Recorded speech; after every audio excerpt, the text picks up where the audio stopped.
It's really been wonderful being here, and it's been a very productive and busy time. And everybody's been such a great help with this Joanna, the path. Not to mention everybody else, and thank you for having me. So I thought today I'd talk about photography rather than the research that I've been doing. But the talk is titled Reproducing the Image, Photography, Modernity in Biblical Palestine. So one of the things about photography, as many of you well know, particularly photography in Palestine, is that Christian narrative is very much interlinked to it. But before I get too much into that, I really want to think a little bit about photography and what these sort of histories mean.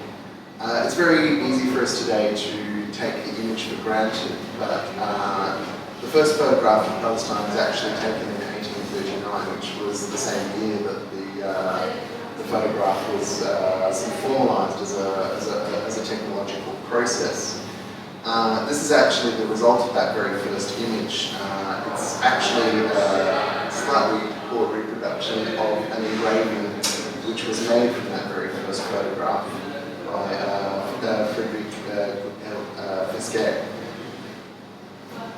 But I really want to think a little bit about, as I said, photography is something that was quite rarefied, and these images were much more rarefied than they are today. We're talking about a period before social media. So something like the photograph really was quite revolutionary in that images could be reproduced and distributed and circulated. And if we think about this, this is very much a sort of a product of modernity. And there's different ways of thinking about modernity. We could think about it in technological terms, a relationship to new technologies that are developing. We could think about it as a mode of ideology, a reproduction of capitalism, a product of the Industrial Revolution. We could think about it as a lifestyle. I'm not going to dwell too much on these different definitions, but there are multiple definitions out there. And, they're obviously a source of much scholarly debate. But one of the things that was so very important about these images, especially these early ones, is that for the first time, you could have this notional transmittance of something that you didn't need to actually visit. And this has particularly large impacts on the Palestinian landscape and the way in which Palestine was imaged. This is a fairly classic image and one that would come to be reproduced many, many times. Jerusalem from the Mount of Olives, Sharif there, and as you can see, it comes up time and time again in the images. But once this sort of first image was taken, many more would come to be taken very swiftly. So we get images like this, which is the first photograph that I could find.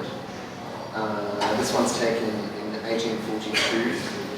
But one of the things about these early images, and this is partially a result of the fact that the technology was quite slow, we had very long exposure times, but actually very rarely do you get Palestinians imaged. You get these very empty landscapes, you get this sort of biblical imagery which kind of develops from a lot of this. And often these sorts of images are chasing holy sites,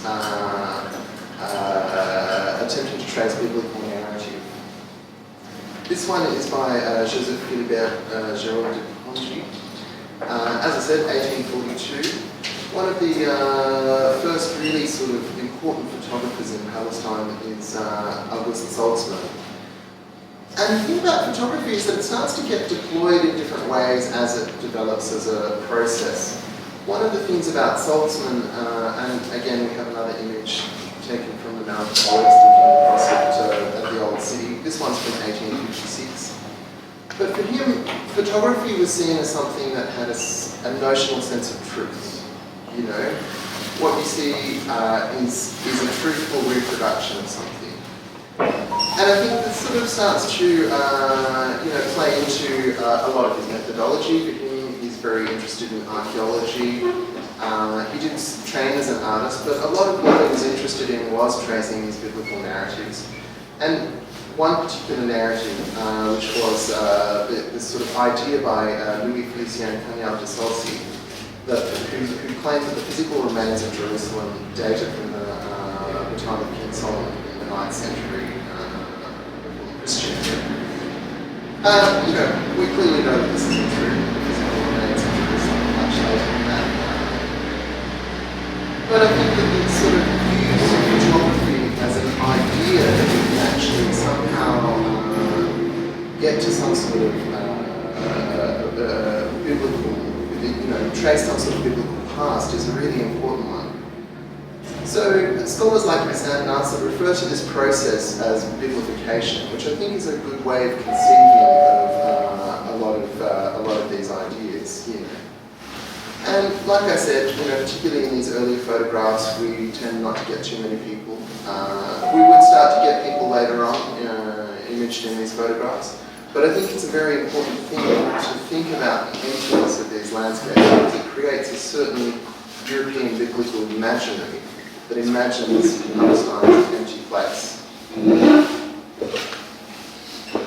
Now, photography also gets deployed in other ways, and again, we have a very similar image to the previous images, again, taken from the Mount of Olives. This one is from the Ordnance Survey of Jerusalem, which was first published in 1865 by Captain Charles Wilson of the Royal Engineers. Now, his survey was essentially about bringing water to Jerusalem rather. So it was thinking about various sort of modes of infrastructure. But one of the things about Wilson is that he was often accused of being a British spy. And actually, when we look at the Ordnance Survey of Jerusalem, which is quite a large document and a very lavishly illustrated one, we actually, we do start to see that there's a lot of surveying that goes on. So again, in a similar way to someone like Saltzman, who is very vested in picking apart sort of architectural remains of Jerusalem and this sort of idea of trying to trace some sort of biblical narrative. We're also seeing a similar kind of use of images in this particular instance as well. So in this case, we're thinking about landscape surveying. It's a much more geographic sort of a study. Now, as I said, we do get people in photographs. They come much later on, and I would say probably much later than you would get in Europe. A lot of these sorts of images, again, are, they sit within these rubrics of biblification. This is an image by Félix Bonfils, who was a French photographer based in Lebanon. It's of Bedouin women in Jerusalem. It's around about 1880.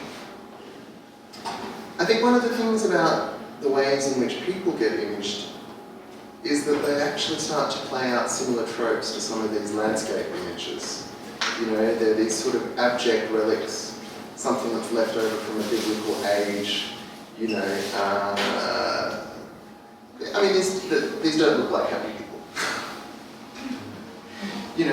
We also get other sorts of tropes, categorizations such as Mohammedan or Jew or Samaritan or Christian within the rubrics of these biblified images. We get various things like biblical trades, so fishermen in the Galilee were very popular, lepers, carpenters, etc. But essentially we're upholding a very sort of Christian narrative of the way in which the landscape existed.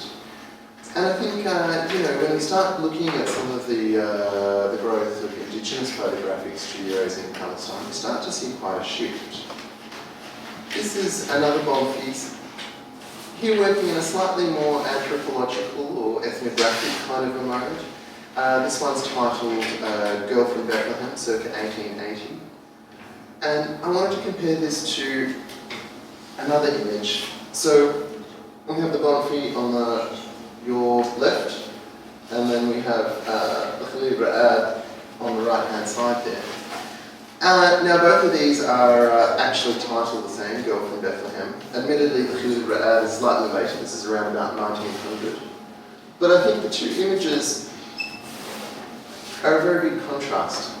So on the one hand, we have this sort of focus on costuming, but in the Bonfils image, she's not looking at all at the camera, she's looking away, She has this very sort of stern look on her face. In fact, she's almost irrelevant to the broader photograph. You know, the costuming is the thing. We've got this sort of backdrop behind her. We've got this sort of scene that's been set. Whereas the Khalifa ad, we have this sort of cheeky smile. She's looking into the camera. She's quite jovial. You know, we see quite a lot of her personality. You know, I think there's quite a different sort of a sensibility about these two photographs, even though theoretically the subject matter is quite similar.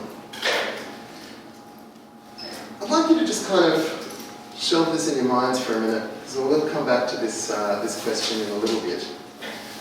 But I think you know, just keep it sort of sitting there. Now, this is not to say that Palestinian photographers weren't also working within these biblical frameworks. This is another Khalifa ad photo titled Ruth the Gleaner. It's from, again, the early 20th century, you know, probably a little bit after 1900. It's actually annotated with little notes from the Bible which reference the story of Ruth the Gleaner. But this is the sort of work that would have been aimed at a tourist pilgrim market. You know, so I think, you know, here we're still seeing something that sits within these sort of rubrics of a very a biblical mode. Now, despite the fact that these photographs are ostensibly of some sort of, trying to trace some sort of ancient biblical past, we have to still think about them as things that are incredibly modern in their period. You know, these are images of something that, you know, for the Western eye they would have been seen before.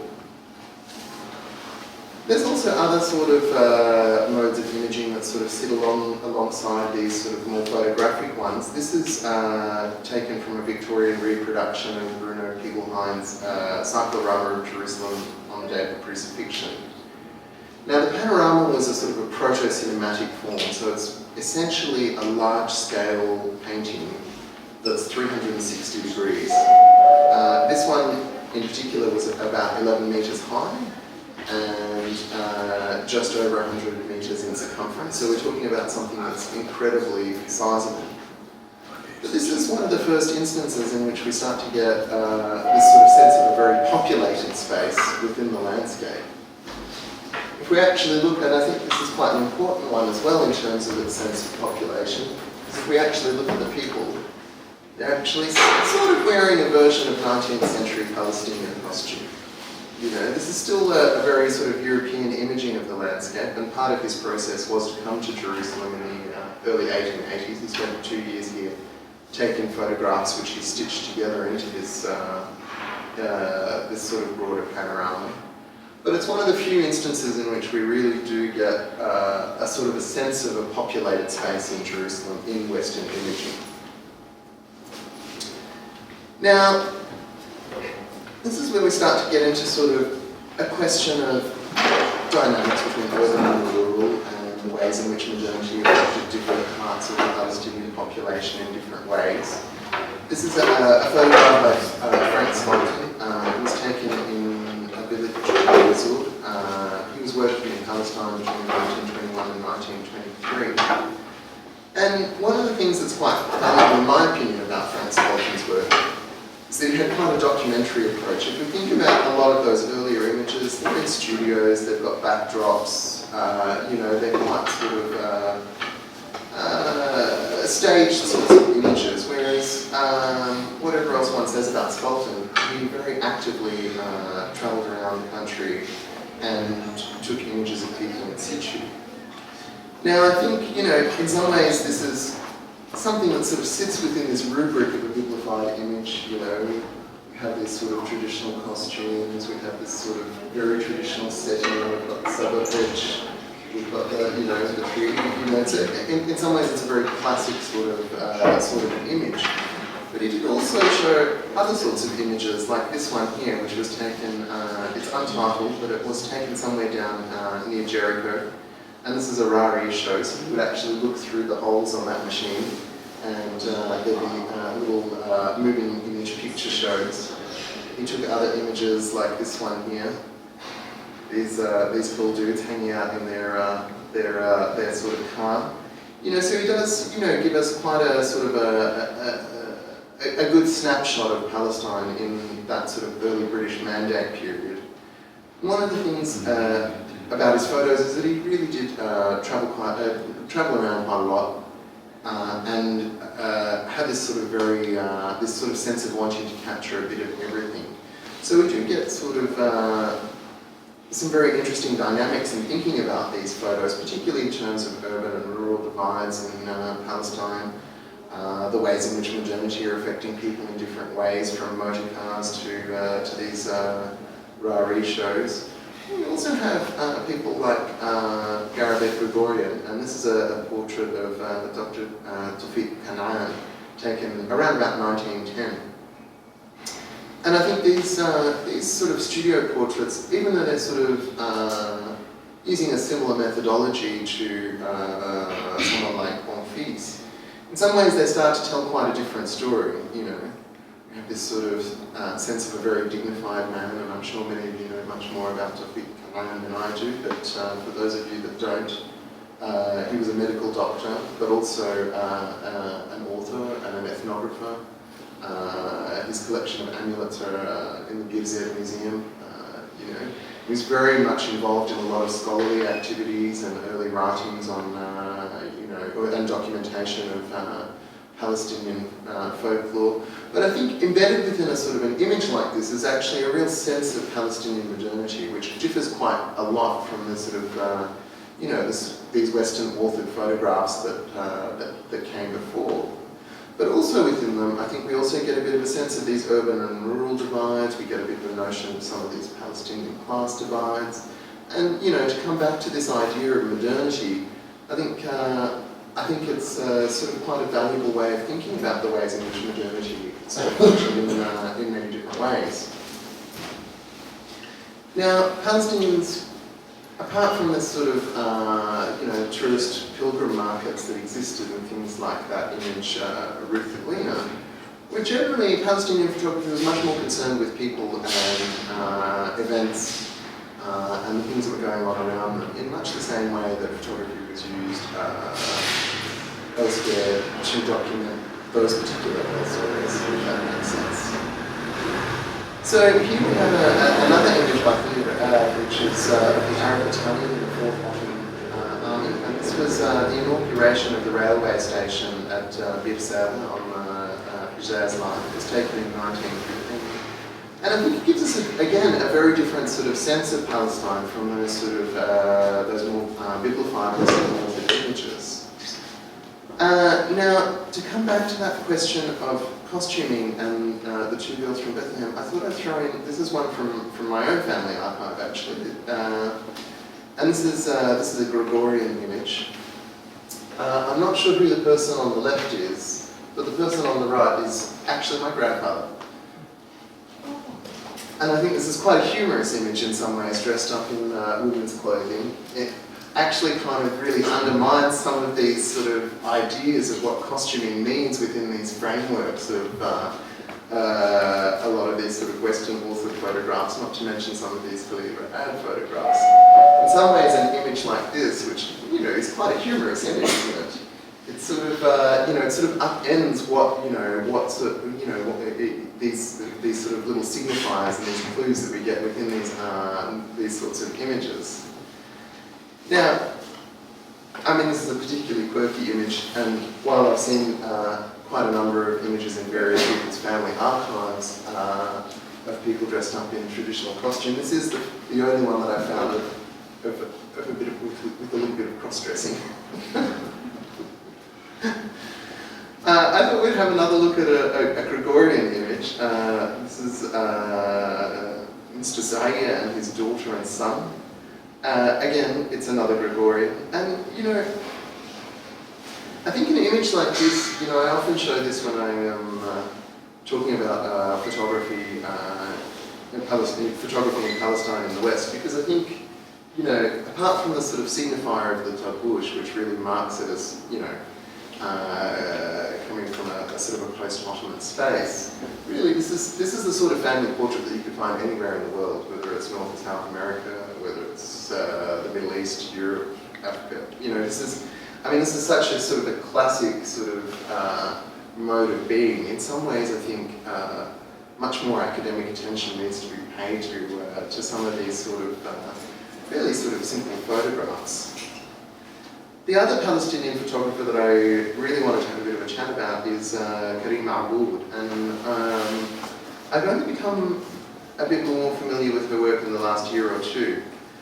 But I think one of the things that's so important about her work is that she actually captures a lot of women's faces, and in fact, she's the first woman photographer who was sort of functioning in a commercial capacity in the entire region. So she's actually quite an important figure in this respect. And I think, you know, the sort of spaces that she documents and the way, you know, the images that she produced really give us a sort of a very different sense of, you know, these sort of, you know, this sort of modernity in Palestine. You know, here we have, you know, these wonderful dresses, this kind of flapper-like hat, bob cuts, you know. She's sitting there leafing through one of her, presumably one of her photo albums, but definitely a photo album. You know, I think if we sort of start to pick this apart, there's a sort of a wonderful feminist narrative there. You know, these are sort of you know, strong modern women. You know, and I think the fact that she's holding her photo book really gives us a sense of the fact that she was quite proud of her achievements. You know. But at the same time, you know, the clothing that she's wearing, you know, the haircuts, you know, they sort of speak to a certain internationalism. Again, we're talking about a sort of a certain style that by this point, you know, is very international. We're talking about these transnational things. We're talking about this sort of this world in which people kind of and ideas really move around. You know. So one of the other interesting photo producers was the American Colony Photographic Department. Now, as many of you would well know, the photographic department of the American colony ran for a very long time. In fact, I think it's something like 80 or so years. But the history of the American colony produces a slightly different mode of imaging to other modes. You know, in some ways it's a sort of a hybrid imaging. You know, I mean, they were very much established within Jerusalem. You know, they lived here. In some ways, they kind of sit in this awkward in-between between indigenous photography and sort of European, more European modes of thinking about Palestine. But this one here is taken out the front of the broadcasting studios of Palestine Broadcasting around about 1936 when it first opened. And it's the sort of the various engineers. And I think again, this sort of, you know, this is a sort of a capturing, again, of a different side of Palestinian modernity. You know, this is a sort of an image that, you know, it speaks to sort of progress and technology, and it, you know, it's very much out and about in the world. It's not within a studio.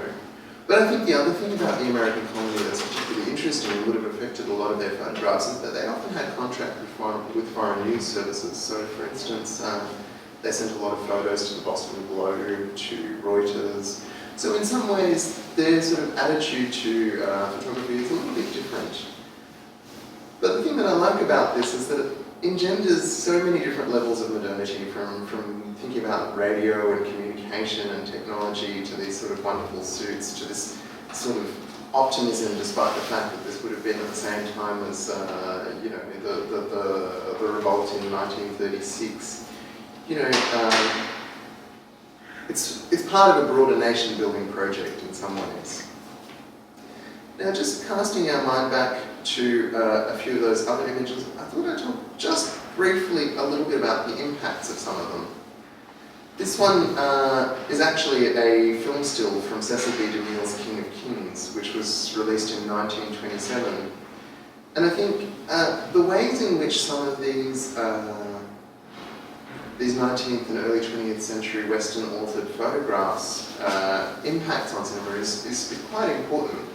You know, this was a silent film, and effectively the way it's cut is very much as a series of moving tableaus with written into titles. But actually, when we look at an image like this, it's directly borrowing from this lineage of bibliophile photography in the 19th century. And this is something that really continues through a lot of Hollywood cinema, even some of the more recent biblical epics. This one is from George Stevens' The Greatest Story Ever Told, which was released in 1965. But these sorts of costuming conventions really, they start to become quite solidified in this period. And in some ways, I think this has great impacts on the ways in which Palestinians get conceived. Particularly by the time we get to George Stevens, who produces a very complicated iteration of the New Testament, narrative where it becomes effectively remediated to contemporary conflicts in the lead up to the 67 war. So I thought I would just finish up on this quick little image here, which is just a small gramophone. I actually saw it in the Wujud Cultural Centre, just near Jaffa Gate. And I think thinking through some of the complexities of how we can kind of categorise or understand a Palestinian modernity, obviously this is an ongoing project and it's very much a part of my academic interests. But this was such a sweet thing to see this beautiful old gramophone player with this repousse work sitting on a stand with Syrian inlays. It sort of spoke to me about a different world, but also in some ways a reclamation of a certain Palestinian narrative. Anyway, I would encourage you all to have a look through your photo albums. I'm sure that there are many master photographer photos that are very well worth looking at. But if anybody has any questions, I'm very open to answering them.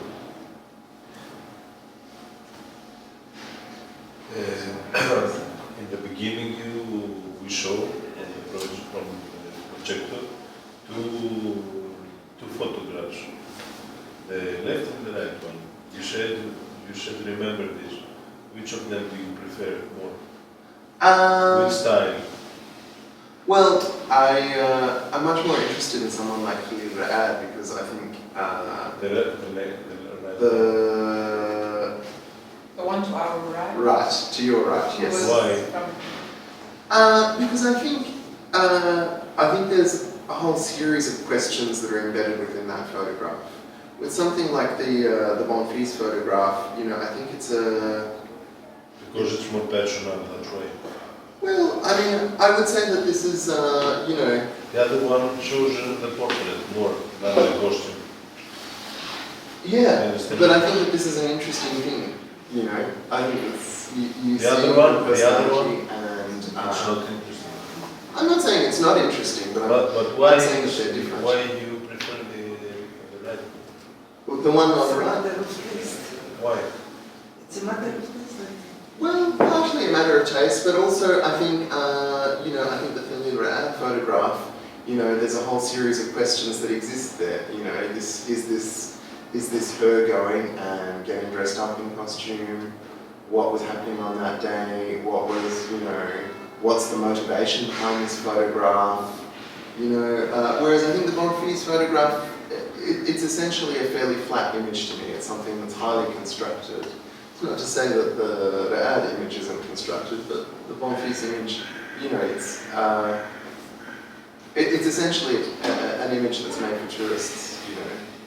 I don't think there's much of a story there. It doesn't have a lot of feelings like the other one. Well, I think the questions is the key for me. The fact that this one throws up so many more questions. Show the questions. It's shot by a Palestinian photographer. It's of a Palestinian woman. There's clearly some sort of relationship between photographer and subject. There is a sense of her being a subject as opposed to simply an object. Okay. Whereas this one, is essentially Orientalism. It doesn't have a lot of feelings like the other one. That and a lot of questions. Yeah. Okay. Yeah. Any other questions? Thank you, Sary, for this lovely talk. I think the first question I wanted to ask you is something you started to say about who would have seen these images. So they're being photographed at that time, whether they're being photographed by Palestinians or Westerners, but who essentially is seeing them?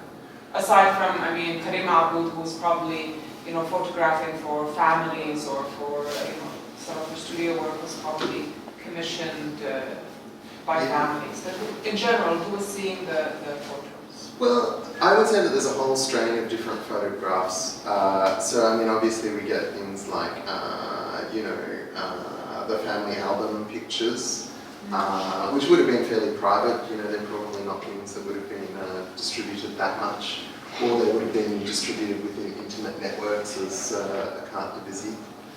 I think someone like Abu Saltzman, you know, this one here, I mean, he produced the first lavishly illustrated photo book of Palestine. But this is something that would have been a very expensive item at the time. It's something that would have gone predominantly to Western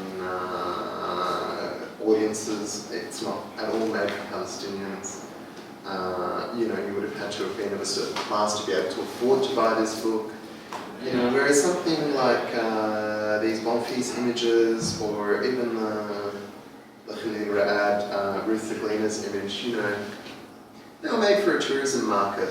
You know, so they're you know, they're things that would have been bought and sold, you know, sent around, you know, often as postcards and things like that. I mean, I think one of the other interesting things about the circulation of a lot of photographs is also contemporary technology. Like, I mean, there are, you know, dozens of Facebook groups which distribute a lot of these photos.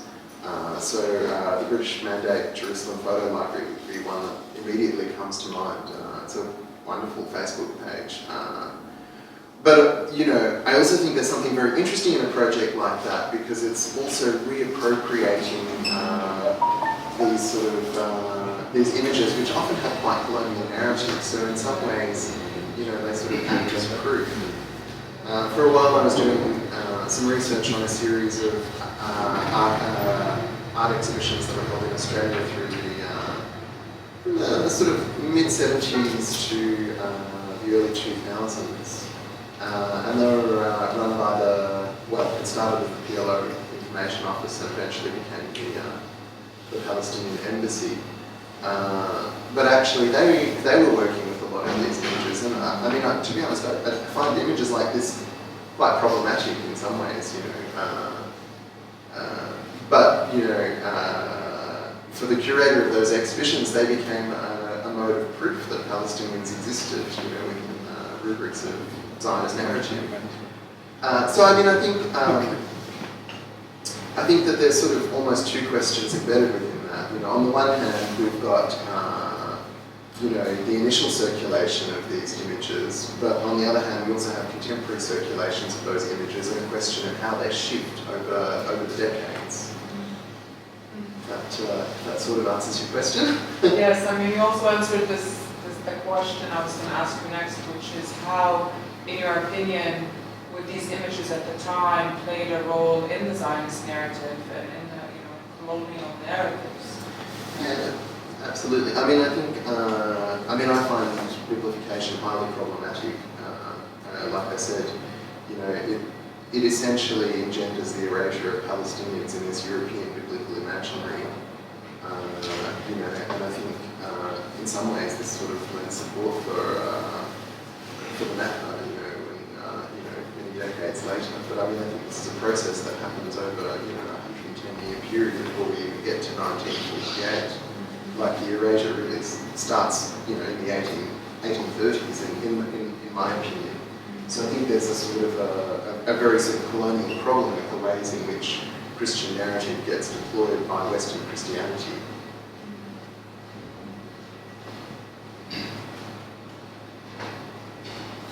I mean, if there are, Yeah, thanks for the question. In your talk, the notion of modernity was quite central. And I find it a brilliant idea to use pictures, photographs, to get an idea of a Palestinian modernity. But to be honest, I didn't understand really what you mean with Palestinian modernity. First of all, I think it's safe to claim that Palestinian modernity is not identical with an European or Western modernity. And secondly, we saw that these pictures, these photographs were highly constructed, highly arranged. So there are two hermeneutical difficulties to overcome in order to get through what it could be, what could mean Palestinian modernity. And we would be interested to hear a little bit more about your ideas how to deconstruct these pictures in order to get through to a specific notion of Palestinian modernity. Well, I mean, like I said, I think there's different ways of defining modernity. I mean, one way would be to think of it as radiating out from sort of industrial centres in Western Europe as a sort of process of industrialisation. You know, one could see it in, say, class terms. You know, Walton's discussions on modernity in Syria.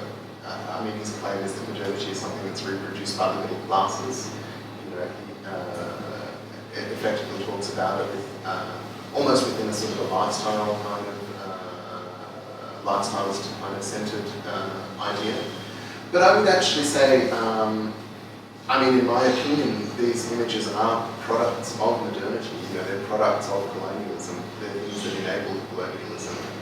And I'd say, you know, that there is a very interesting sort of a matrix of the way in which, say, the introduction of Western education systems or Western institutes, not to mention all of these sort of biblical photographs, interact, you know. And I mean, I would also note that most of these early photographers came from Christian backgrounds as well. So there is also, and the Palestinian ones, I mean. So there is also a sort of a slightly religious dimension to the ways in which, you know, these responses kind of function. You know, on the one hand, you know, these sort of urban middle classes are the beneficiaries of a lot of Western cultural diplomacy. But on the other hand, they're also helping to reproduce a certain vivification on one hand, you know, in some ways. So, you know, I mean, I think trying to sort of pin down an idea of Palestinian modernity is a very complicated thing, because I would say, I mean, Palestine was historically a very international place, you know. It's by no coincidence that we have the American colony or the Greek colony or the German colony or the Russian compound. You know, we're talking about, you know, a space in which there was a whole gathering of people, and you know, in some ways, to actually tackle a Palestinian modernity on its own is not a good methodology. You know, it's you know, modernity has a transnational history, and I mean, I agree. There are differences between modernity in London or Paris and modernity in Jaffa or Jerusalem or Beirut or Aleppo. But I would also sort of say that you know, people moved, ideas moved, technology moved. You know, I don't think that we can look at things in isolation. Yeah, things moved, but they interacted in the local contexts. Yeah. And this is interesting. This makes a difference in different notions of modernity. Yeah, absolutely. But I mean, I mean, we're sitting right near the Friars College. You know, I mean, this is a place that produced, you know, so many Palestinian thinkers. It's hard to divide all of these things up without thinking about it in a transnational context. You know, if we take, at the risk of opening another can of worms, if we look at early modern Palestinian art, you know, like I think, you know, there's some very obvious links that come from the niches in iconography, but on the other hand, you know, this is also something that develops in response to the economic and cultural climate. You know, Palestinian modern art comes at a time of Arab nationalism. It comes at a time of secularization. It comes at a time where the tens of thousands of Russian pilgrims a year that used to come to Jerusalem suddenly disappear after the Russian Revolution. Like, there's a whole series of different factors that affect the way in which the culture of a place is produced. And for a city like Jerusalem, you know, it's which has so many international links by virtue of its religious significances, I think it's very difficult to pull these apart in some ways, if that makes sense. Does that answer your question? A bit, yeah. You know, the picture about the studio picture of the two guys posing as Bedouins was really interesting, you know, in the sense that they were aspiring. I mean, they are Arabs. Why masquerade as Bedouins? You know, if it wasn't this idea, colonial idea in their mind, in their heads. I mean, there was a big influence over the people in this, as we're talking about modernization. It was removed from the reality of the, you know, the mainstream. It was a group of people who were getting enthusiastic about everything foreign and everything coming from abroad. Frenzy, fringy. I mean, I've been thinking about that photograph quite a lot, and I mean, I think, I mean, it's not an uncommon thing to see people in this period dressing up in better costume. They are Bedouins in that part. Yeah. But I think, you know, I mean, I think you've hit on something there, because, you know, this is also something, yeah, I mean, we've got plenty of photographs of Westerners doing exactly the same thing as part of this sort of Orientalist souvenir, you know. So they go and get their photograph taken in this costume. You know, and so, you know, in my head I've been wondering, and, you know, like I said, you know, this is my grandfather, so it's, you know, it would have been before he got married, so probably sort of 1925, 1927, you know. It's that early British Mandate period.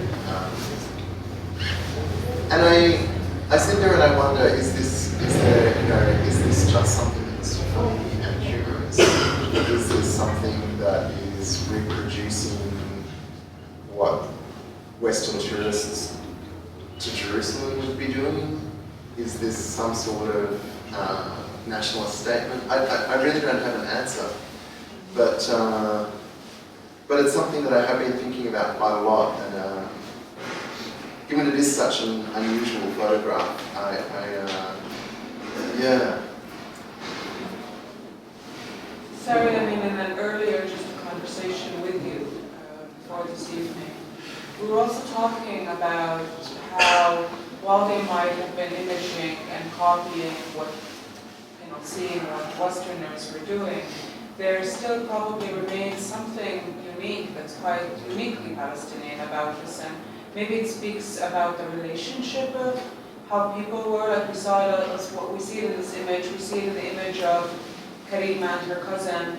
I mean, these aren't just photographs that are talking about how Palestinians are dressing, whether they're dressing in, you know, 20s feminine style or as costume as Bedouins.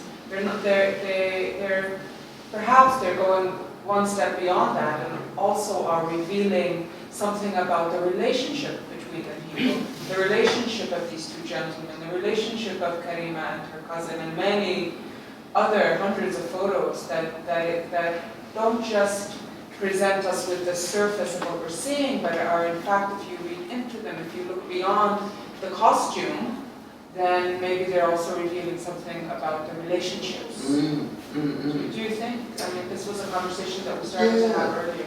Yeah, I mean, I think, you know, I mean, I think one of the problems in studying something like this is how much we have in the way of historical records. But I think, you know, I mean, I think you're absolutely right. You know, there are certain modes of intimacy and certain modes of being that you know, I think maybe are quite peculiar to a Western eye in the Palestinian idiom. Like, I think, you know, whether it's this image here, and, you know, I mean, I don't know who this person on the left is, and nor does anybody else, sadly, in the family, but, and she does not around to ask anymore. But, you know, I think there is something, you know, about the way in which, you know, people interacted, and I think, you know, like you said, with the Grima Hood image, you know, there is this sort of something that's almost, you know, like through a Western lens, but almost be sort of verging on a queer reading, you know, like this sort of, this particularized intimacy that exists between people. And, you know, I mean, I think something like Hashim al-Madani's photographs, you know, Lebanese photographer from Sidon, you know, I mean, he took all of these sort of, much later on obviously, but, you know, these sort of pairs of people of the same gender kind of reproducing Hollywood scenes like romance scenes. And I think there is something to be said about these sorts of relations and this sort of, you know, perhaps a sort of a shift in the ways in which people actually interact from these periods. But it's also something that's very hard to trace, you know, from like an academic perspective, dealing with a method, you know, trying to figure out a methodology for actually tracing these sort of social histories becomes quite difficult. I mean, I think photography is one way of doing it, but a photograph can only tell us so much. It can tell us a lot, but it can never give us the full picture, you know, no pun intended. Yeah. Can you tell us a little bit about the research that you've been doing now, your new research? Yeah, more than happy to. So the postdoc that I'm currently doing is looking at the Orthodox community during the British Mandate. And one of the things that I've been particularly interested in is thinking about the culture of Orthodoxy and, you know, particularly the sort of shift from icon painting into more sort of secular subjects, people like Nicholas Sayev, you know, or Sophie Halaby. You know, there's these sort of very interesting sort of modes of shifting from sort of religious painting into these sort of more modern styles. But a lot of what I'm trying to do is also kind of triangulate that against sort of broader Orthodox politics. And, you know, in some ways, you know, if we sort of think about this as a sort of a cultural expression, you know, and I would say quite an important cultural expression in the context of Palestine, you know, we essentially need to talk about three different groupings. We need to talk about Palestinians themselves, we need to talk about Greeks, and we need to talk about Russia and the interactions between these, you know. I mean, I'm sure many of you know much more about the sort of the church politics than I do. But I think this sort of triangulation of these sort of pan-Orthodox relations have quite a large impact. And like I mentioned before, you know, I would say that, you know, given the sort of the historical context in which paintings were produced, you know, there is a sort of an economic imperative. And for something like icon painting, you know, I mean, there was icons that were commissioned by the church quite specifically and went into churches, but there is also a vein that was sold to pilgrims. So, you know, thinking about some of that sort of stuff, you know, one of my current theories is that the Russian Revolution was very impactful on Palestinian art and some of the shifts that went on there. It is just a theory at this point, and I'm still working on it, but I'm very interested in how these sort of pan-orthodox links actually function. And of course, the other thing that we need to think about is,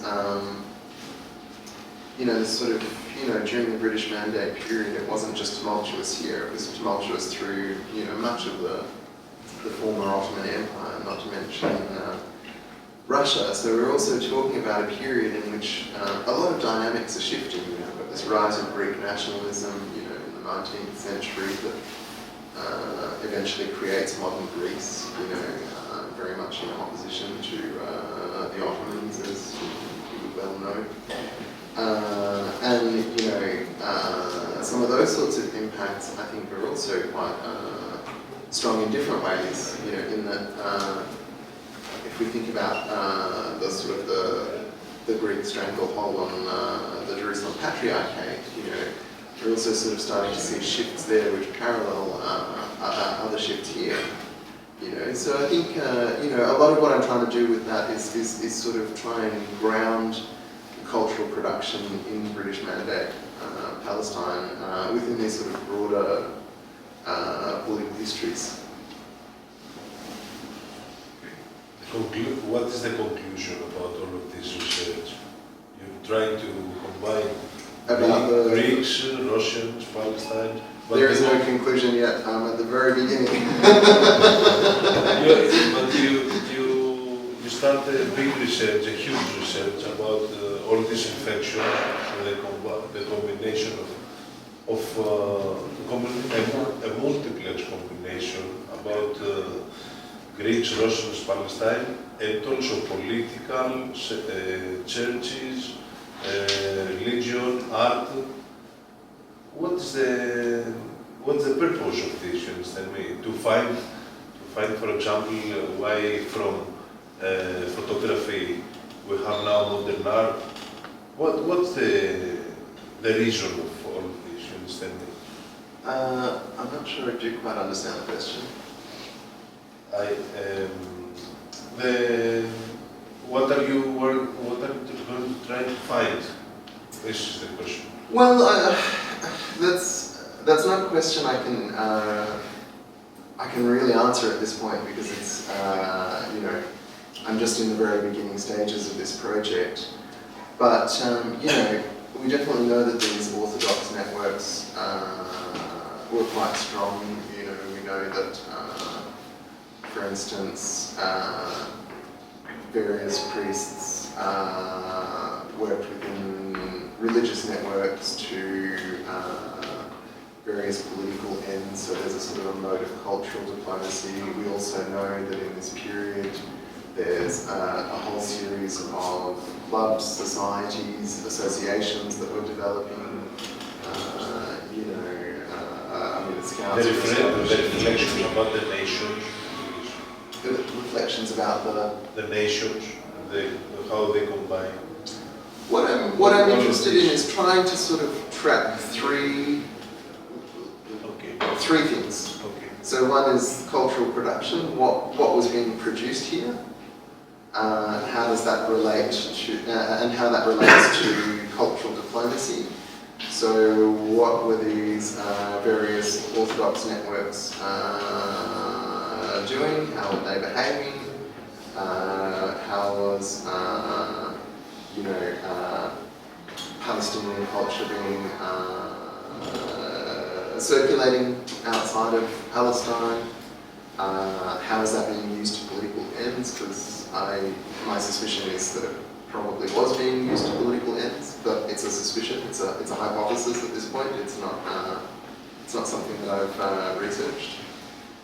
And then the last thing is the role of all of these clubs and societies and associations that begin to spring up in the late Ottoman period and the British Mandate period. So thinking about how the three things interact in different ways. Good luck. Is that a question, or are you telling me to move? Will you have access to the archives? I've been working with a few different archives, and a lot of my research while I've been at المعمل has been very sort of bottom up. So I've been going to a lot of churches and looking at a lot of archives and some private art collections, which have been very interesting. But you know, I mean, I think one. In English and Arabic? Mostly I've been looking at art so far. There have been a couple of archives. My Arabic is not great, but yeah, I mean, I think one of the things about iconography, particularly Jerusalem School iconography, is it's received very little attention, you know, academically. You know, there's not a lot of people that have written about it. There's a couple of books that deal with broader Arab iconography, like under this sort of rubric of Melkite iconography. But yeah, I mean, I think one of the both infuriating and exciting things is that that very little research has gone on. So it's very much about going around and trying to find these materials and look at them. And you know, that also has its own problems. It's one thing to find these beautiful icons that are masterworks in churches, but actually there's a whole history of iconography that was sold to pilgrim markets that just doesn't exist here. So actually there's quite enormous gaps in the cultural record in Palestine, which you know, again, I would say is very much related to this sort of this conception of Palestine as a biblical place. You know, in some ways, it's, you know, pilgrims coming and buying and taking. So it's, you know, it does become quite a problematic thing in some ways, but also a very exciting one. So we hope to invite you back to the MAMA when you're ready to give another talk for this research, the new research. Inshallah. I still had a question. Is there time? Idris, is there still time? Do we have time for one more question? Sure, go for it. All right, thanks.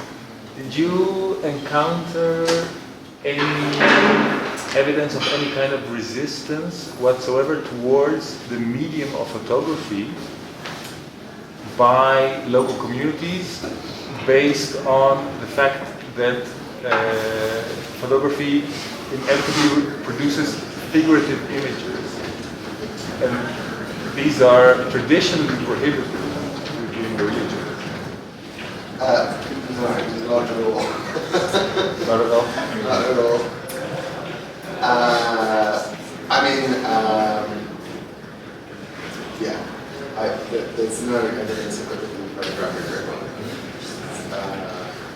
I mean, there may have been some, but there's no actual evidence of it. Because the first image you showed us was an engraving based on the photograph, right? So if that would have been an image of a person, it would be making an image of a person, right? Which is traditionally not allowed, right? But then if it's based on, if the photograph is allowed, then is the drawing based on the photograph okay, or is it still not okay? Well, in that particular instance, the artist was actually The artist was what? a printmaker. Okay. So he was focused on engraving in and of itself. So he was using photography as part of a methodology to produce his prints, which is why finding that image is pretty much impossible, sadly, because he wasn't at all interested in the image, the photograph. He was interested in the engraving, if that makes sense. But yeah, I mean, there may be resistance, but as far as I can tell from looking at photographs, there isn't any. There might be something in textual accounts, but I suppose if you don't want to have your photograph taken, you won't.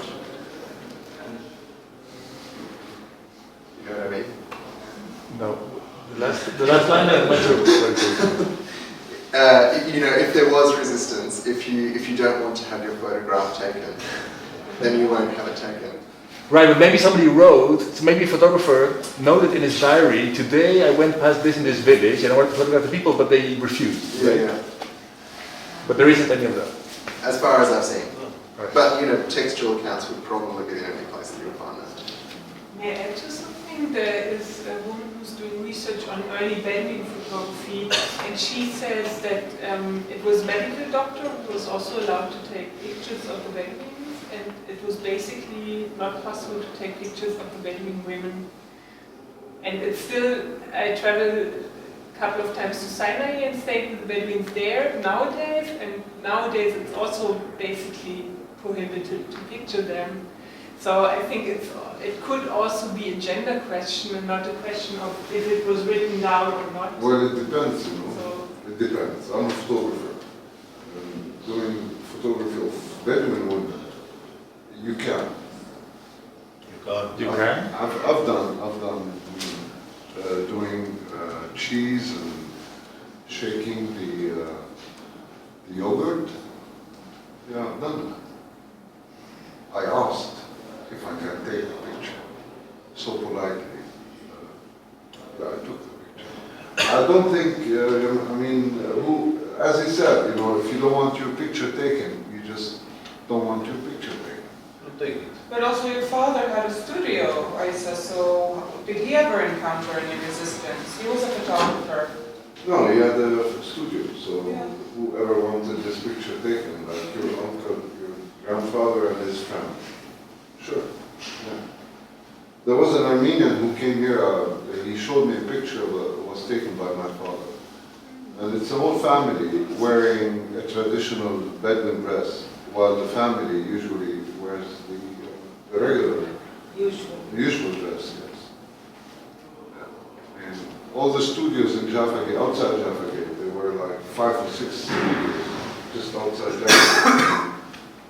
There were studios, people come in, they have the picture taken with the dress, with the background. And even I know about how the light was, you know, they didn't have projectors.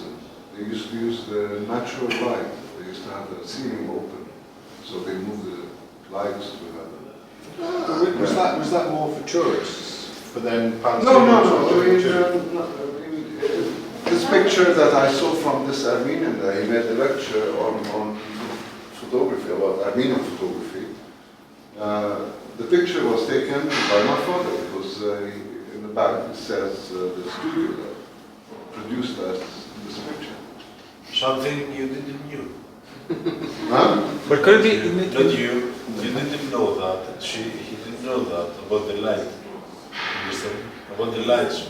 They didn't use lights. Oh yes. They use the light of the sun. Yes. So you have to go on the streets to make the research and talk a lot with photographers from the streets, in the ancient years, from their fathers. This is a good research. No, he's doing something else. I understand what he's doing. He's making a research, but the research only from books is impossible. That's interesting, because he's researching beyond the photograph. Yes, Not very the nice. book, but beyond the book. It's Okay, I'm gonna have to cut you there. Thank you.